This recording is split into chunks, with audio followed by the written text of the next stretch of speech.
మీకు కలుగునట్లు విశ్వాసము ద్వారా దేవుని శక్తి చేత కాపాడబడు మీ కొరకు ఆ స్వాస్యము పరలోకమందు భద్రపరచబడి ఉన్నది. ఇందువలన మీరు మిక్కిలి ఆనందించుచున్నారు. కానీ అవసరమును బట్టి నానా విధములైన శోధనల చేత ప్రస్తుతమున కొంచెము కాలము మీకు దుఃఖము కలుగుతున్నది. దేవునికి స్తోత్రం. ఇక్కడ దేవుని యొక్క వాక్యం ఏమైనా సెలవిస్తా ఉన్నదంటే, ఫస్ట్ ఆఫ్ ఆల్ ఆయన ఏం చెప్పిందంటే, మనకు జీవముతో కూడిన నిరీక్షణ, జీవముతో కూడిన నిరీక్షణ అంటే మన మన నిరీక్షణకు, మనము విశ్వసించే విశ్వాసానికి జీవం ఉన్నది. నేను ఇంతకుముందు చాలాసార్లు చెప్పాను, జీవము లేనిది కాదు ఇది. మనం అవమానం పొందాం, రేపు పొద్దున దేవుడు వస్తే సిగ్గుపడం. ఎందుకు? మన దేవుడు వస్తున్నాడు, నేను వస్తానని ఆయన సెలవించాడు. నేను ఉండే స్థలంలో మీరు లాగా నేను మరణాలను తీసుకుపోతానని ఏ దేవుడు చెప్పలేదు. కాబట్టి మన దేవుడు చెప్పాడు. కాబట్టి ఆ దేవుణ్ణి నమ్మిన మనము తన విశేష కనికరము చొప్పున మరలా జన్మింపజేశాడు. విశేష కనికరం అంటే ఏంటి? మనము దేనికైతే అర్హులము కాము, దేనికైతే దేవుడి రాజ్యానికి మనం అర్హులము కాము, కానీ యేసుక్రీస్తు యొక్క బలియాగం ద్వారా, ఆయన యొక్క రక్తాన్ని చిందించడం ద్వారా, ఆ రక్తాన్ని చిందించడం ద్వారా మనము విశ్వసించాం. ప్రభువా, నా పాపముల కొరకు, నా యొక్క రక్షణ కొరకు నువ్వు చనిపోయావని ఎవరైతే విశ్వాసంతో హృదయంలో స్వీకరిస్తారో వారి హృదయం కరగబడి మారు మనసు పొంది పశ్చాత్తాపడి మనము దేవుని రాజ్యానికి వారసులమైన. అయితే ఇదంతా ఓకే. ఇది ఎలాంటి స్వాస్యము? వాడబారనిది.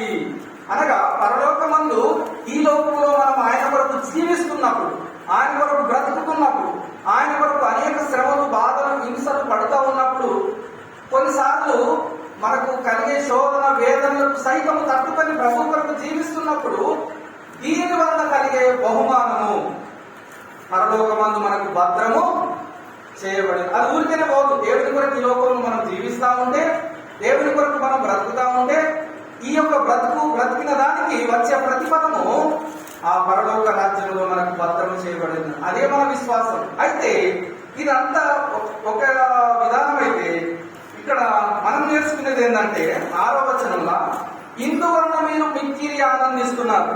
ఎందువలన అంటే పరలోక రాజ్యంలో నీవు ఈ లోకంలో దేవుని కొరకు సమస్తాన్ని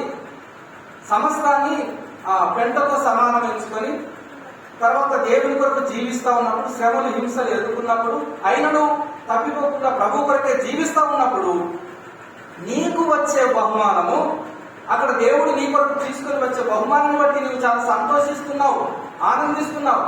నిజంగా ఆనందిస్తున్నామా? ఆనందిస్తూ ఉంటాము. కానీ ఇక్కడ ఏమంటాడంటే, నా అంశం అది కాదు, కానీ ఇందువలన మీరు మిక్కిలి ఆనందించుతున్నారు. కానీ అవసరమును బట్టి నానా విధమైన శోధనల చేత ప్రస్తుతము కొంచెము కాలం మీకు దుఃఖము కలుగుతున్నది.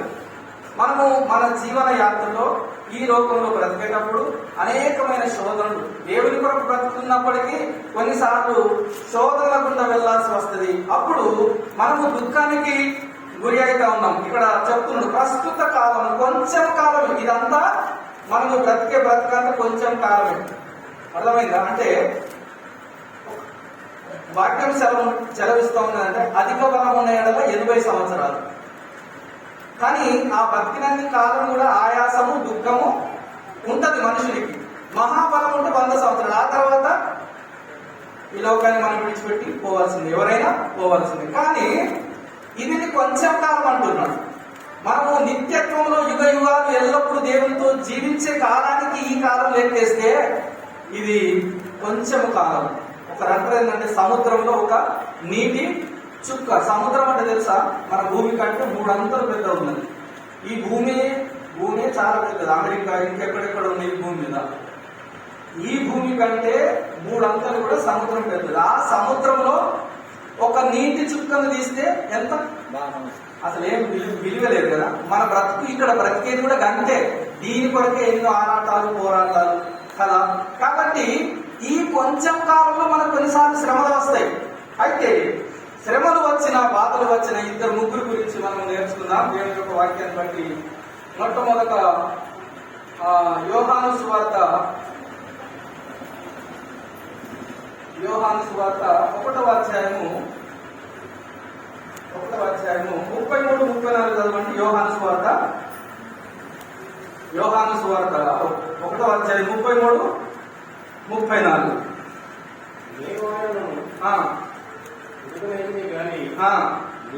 నీళ్ళతో పంపినవాడు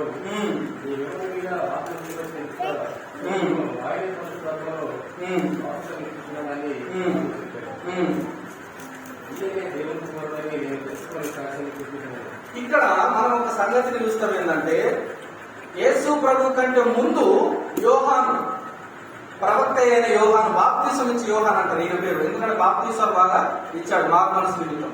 అయితే ఈయన యేసు ప్రభు కంటే ముందు పంపబడ్డాడు. యేసు ప్రభు యొక్క మార్గాన్ని సరళం చేయడానికి ఈ లోకంలో యేసు ప్రభు మరియమ్మ పుట్టే కంటే 6 నెలల ముందే ఈ యోహాను వచ్చిండు కరెక్టే. ఈయన ఏం చేస్తుందంటే యేసు ప్రభు మార్గాన్ని గురించి చెప్తా ఉన్నాడు, కానీ అసలు యేసు ప్రభు ఎవరికి ఏం తెలియదు. ఎందుకు అనంటే ఈయన ముందు పుట్టిండు కానీ యేసు ప్రభుతో ఈయన పరిచయం లేదు. మరి నాకు యేసు ప్రభు ఎట్లా తెలాలి ఇతనికి? అయితే ఇక్కడ ఏం చేస్తా ఉన్నాడంటే యోర్దాను నదిలో బాప్తిసం ఇస్తా ఉన్నాడు. అయ్యలారా మారు మనసు పొందండి, దేవుని రాజ్యము సమీపంగా ఉన్నదని చెప్పుకుంటూ బాప్తిసం ఇస్తా ఉంటే, మీ అందరికీ తెలుసు కరుణామయుడి సినిమా గిట్ట చూస్తే యేసు ప్రభు కూడా మెల్లగా బాప్తిసం పొందడానికి వస్తాడు. వచ్చిన తర్వాత అప్పుడు పరిశుద్ధాత్మ ఏం చేస్తుంది? పావురం వలె వచ్చి ఆయన మీద ఆగుతుంది. అయితే యోహానుకు దేవుని ఆత్మ చెప్తుంది ఏంటంటే, ఎవరి మీద అయితే పరిశుద్ధాత్ముడు వచ్చి వాళ్తాడో ఆయనే యేసు ప్రభు, ఆయననే దేవుని కుమారుడు. అట్లయినా గుర్తుపడతాడు, ఓహో ఈయననే దేవుని కుమారుడు అని ఆయన గురించి సాక్ష్యం చెప్తా ఉంటాడు. అర్థమైందా?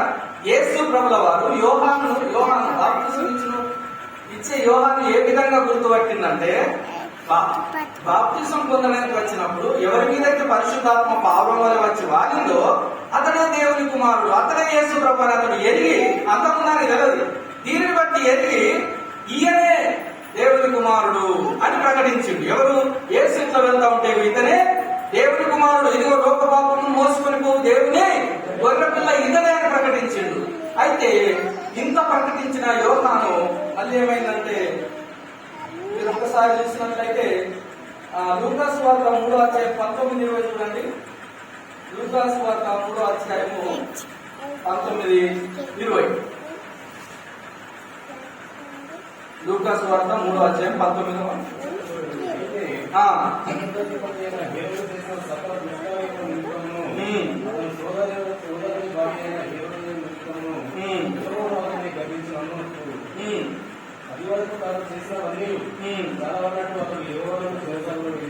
అయితే ఇక్కడ యోహాను ఏం చేసిందంటే, చతుర్థాధిపతి అయిన హేరోదు రాజును అతని యొక్క దుష్కార్యాలను ఖండించింది. ఎవరు? బాప్తిసం ఇచ్చి యోహాను ఖండించగానే ఏం చేసిందంటే, ఆయన రాజు కదా హేరోదు రాజు, ఆ బాప్తిసం ఇచ్చే యోహాను ఏం చేసారు? ఆర్డర్ ఇచ్చేసి నేను తీసుకుపోయి జైల్లో పడైంది. వెంటనే సైనికులు వచ్చారు, ఆ బాప్తిసం ఇచ్చి యోహాను తీసుకుపోయి ఎక్కడ వేశారు? జైల్లో వేశారు. జైల్లో వేస్తే అక్కడ జైల్లో మక్కుతా ఉన్నాడు, కొన్ని సంవత్సరాలు జైల్లోనే ఉన్నాడు. అతనికి అసలు ఏం అర్థమైతే ఏంటి, నేను యేసు ప్రభు కంటే ముందు పంపబడిన దూతను, ఆయన గురించే ప్రకటిస్తా ఉన్నాను. ఆ యేసు ఎవరంటే, వాళ్ళు ఆ ఇశ్రాయేలీల జాతి ఏదైతే ఇప్పుడు ఇజ్రాయెల్ దేశంలో ఉన్నారో యూదులు, వాళ్ళు మెస్సియా కొరకే కనిపెడతా ఉన్నారు, యేసు ప్రభు కొరకు కనిపెడతా ఉన్నారు. మెస్సియా వస్తాడు, మమ్మల్ని రక్షిస్తాడు, మేము ఈ ప్రపంచాన్ని ఏళ్తాం, మా దేశం నుంచి, మా దేశమే రాజధానిగా, ఆ మెస్సియా వస్తాడు, ఏళ్తాం, ఆయన సింహాసనాసీనుడై ఉంటాడు అని వాళ్ళకి అనేకమైన ప్రవక్తల ద్వారా ప్రవచనాలు చెప్పబడ్డాయి. ఆ ప్రవచనాల సారము నెరవేరుతుంది. నేను ఆ మెస్సియాను చూస్తాను, ఆయన రాజ్యాన్ని చూస్తానని ఈ ప్రవక్త ఆశ పెట్టుకొని ఉన్నాడు, కానీ అదేమి నెరవేర్చబడలేదు. అర్థమవుతుందా? మనం ఒకప్పుడు బ్రిటిష్ వాళ్ళ చేతులు ఉన్నాం, ఇప్పుడు జెండాల మీద జెండాలు, ఇంటింటికి జెండా. ఎందుకు పెడుతున్నారు తెలుసా మీకేమైనా? ఇంటింటికి జెండా ఎందుకు పెడుతున్నారు? ఎప్పుడు ప్రతి సంవత్సరం స్వాతంత్రం జరిగింది కానీ జెండా పెట్టలే మనం ఇంటిని. కానీ ఇప్పుడు 75 సంవత్సరాలు అయింది స్వాతంత్రం అని. వజ్రోత్సవం, వజ్ర ఉత్సవం 75. 50కి అయితేనేమో డైమండ్, 50కి అయితే గోల్డెన్ జూబ్లీ, 25కి అయితే సిల్వర్ జూబ్లీ. ఇట్లా ఇంగ్లీష్ అంటారు. 25 సంవత్సరాలకైతే సిల్వర్ జూబ్లీ చేస్తారు, 50 సంవత్సరాలకైతే గోల్డెన్ జూబ్లీ చేస్తారు, 75 సంవత్సరాలకు డైమండ్. కాబట్టి అందరూ ఈ యొక్క ఉత్సవాన్ని చేసుకోవాలని గవర్నమెంట్ ఆలోచించి ప్రతి ఇంటింటికి జెండాలు వచ్చింది. దయచేసి ఆ జెండాను తీసేయనని వాగేయకండి, ఎందుకంటే అది చాలా డేంజర్ అయింది. తెలిసి గిట్ట అయితే జైలు వేస్తారు, ఎప్పటికి వెళ్ళకుండా ఈ యోహాన్ని వేసినట్టు మీరు వేస్తారు. జాగ్రత్త, ఎందుకంటే అది మన జెండా, దాన్ని అవమానపరిచినట్లయితే. ఎవరైనా పొరపాటున తెలక చేస్తే వాళ్ళకి చెప్పాలి మీరు జెండాను అవమానపడుతున్నారు. సో అది మన జాతీయ జెండా, మనకు స్వాతంత్రం వచ్చింది. అట్లనే ఇశ్రాయేలు ప్రజలు ఎవరైతే ఉన్నారో యోహాను వచ్చినప్పుడు వాళ్ళు కూడా రోమా ప్రభుత్వం కింద ఉన్నారు. మననైతే ఇంగ్లీష్ వాళ్ళు ఎట్లయితే వెళ్తున్నారో రోమీయులు ఇశ్రాయేలు వెళ్తా ఉన్నారు. అయితే ఈ యేసు ప్రభుల వారు వస్తే ఈ ఇశ్రాయేల్ నుంచి మాకు విడుదలని ఇస్తాడని వాళ్ళు అనుకున్నారు. కానీ యేసు ప్రభు వచ్చింది కానీ ఇశ్రాయేల్ రోమియోల నుంచి విడుదల వాళ్ళకు దొరకలేదు. పైగా యోహాను తీసుకుపోయి ఎక్కడ పెట్టిండ్రు ఇంటురా, ఎక్కడ పెట్టిండ్రు? యోహాను తీసుకుపోయి జైలేసిరు. కాబట్టి అప్పుడు ఏమనిపిస్తుంది అంటే యోహాను భక్తుడే, యేసు ప్రభుల వారి కంటే ముందొచ్చిన వాడే. ఈయనే యేసు ప్రభుని ప్రకటించిన యోహాను ఏమంటుందంటే లూకాసు వార్త 7వ అధ్యాయం 19వ వచనం చదవండి. లూకాసు వార్త 7వ అధ్యాయం 19వ వచనం.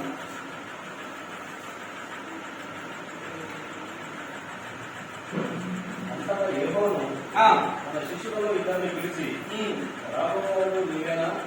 మేము మరి యొక్క నీ కొరకు కనిపెట్టవలెనా? చూడండి, అని అడుగుటకు వారిని ప్రభువులోకి పంపెను. ఇక్కడ యోహాను శ్రమల్లో ఉన్నాడు. ఏం శ్రమలు? బంధించబడ్డాడు, చెరసాలలో వేయబడ్డాడు. కొన్ని సంవత్సరాల అతనికి విడుదల లేదు. అతని ఆశలన్నీ ఏవి? యేసు ప్రభుల వారు వస్తా ఉన్నారు. యేసు ప్రభు వచ్చిన తర్వాత ఈ రోమా ప్రభుత్వం నుండి మనకు విడుదల దొరుకుతుంది. మన దేశం మీద, మన సింహాసనం మీద యేసు ప్రభువే ఆసీనుడై ఈ దేశాన్ని, రాజ్యాన్ని ఏలుతాడు అనే ఆశల వాళ్ళుంటే ఆ ఆశ కలిగిన నుంచి బంధించేసి చెరసాలలో వేసారు. ఆయనను విడిపించే వారు కూడా ఎవరు లేరు. అయితే ఆయన డౌట్ వచ్చిన అసలు యేసు ప్రభు ఈయనేనా? యేసు ప్రభు చూడండి, అదే ఇక్కడ చూడండి 19వ వచనంలో ఏమంటాడంటే, అంతటా యోహాను తన శిష్యులలో ఇద్దరిని పిలిచి, అసలు రాబోయేవాడు నీవేనా? మేము మరి ఒకరి కొరకు కనిపెట్టవలనా? చూడండి, అంతకుముందు ఏమన్నాడు? ఎవరి మీదకైతే పరిశుద్ధాత్మ వస్తుందో ఆయనే యేసు ప్రభుని అందరికి కరాఖండితంగా ఈయననే బోధించాడు, ఈయననే చెప్పాడు. ఇతనికే డౌట్ వచ్చేసింది. ఇప్పుడు అసలు రాబోయేవాడు నీవేనా, లేకుంటే ఇంకొక యేసు ప్రభు ఇటు వస్తాడా అని శిష్యులు ఇద్దరు తీసి పంపిండు యేసు ప్రభు దగ్గరికి.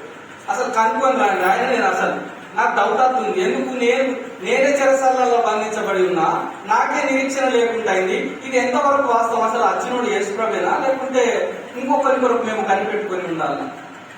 మనం విశ్వాసులమే, మనకు కూడా చాలా సార్లు బాధలు, హింసలు కలుగుతాయి, అన్యాయంగా కూడా కొన్నిసార్లు కలగచ్చు. వీటన్నిటిలో మనకి ఏమనిపిస్తుంది అంటే, అసలు దేవుడు ఉన్నాడా? దేవుడు ఉన్నాడా? ఉంటే నాకే ఎందుకు ఇట్లా జరుగుతుంది? ఆయన అదే బాధపడుతున్నాడు. అసలు నేను ఆయన గురించి ప్రకటించినా కానీ అసలు ఆయన ఉంటే నన్ను ఎందుకు విడిపించడు? మా స్వాతంత్రం కొరకే కదా ఆయన వచ్చింది. కాబట్టి ఆయన నిజంగా యేసు ప్రభు అయితే నన్ను ఎందుకు విడిపించడం లేదు? అసలు ఆయన నేను కాదని ఇద్దరు దోలింది. అసలు తెలుసుకొని రాండి ఆయన సంగతి. రాబోయేవాడు నీవేనా, లేకుంటే మరొకరి కొరకు మేము కనిపెట్టవన్నా? అయితే వాళ్ళు వచ్చిన తర్వాత లూకా అదే దాంట్లో ఉంటే 22, 23 వచనాలు చూస్తే అక్కడ ఏముంటుంది అంటే, 23వ వచనం ఏముంటుంది అంటే, అప్పుడు ఆయన 23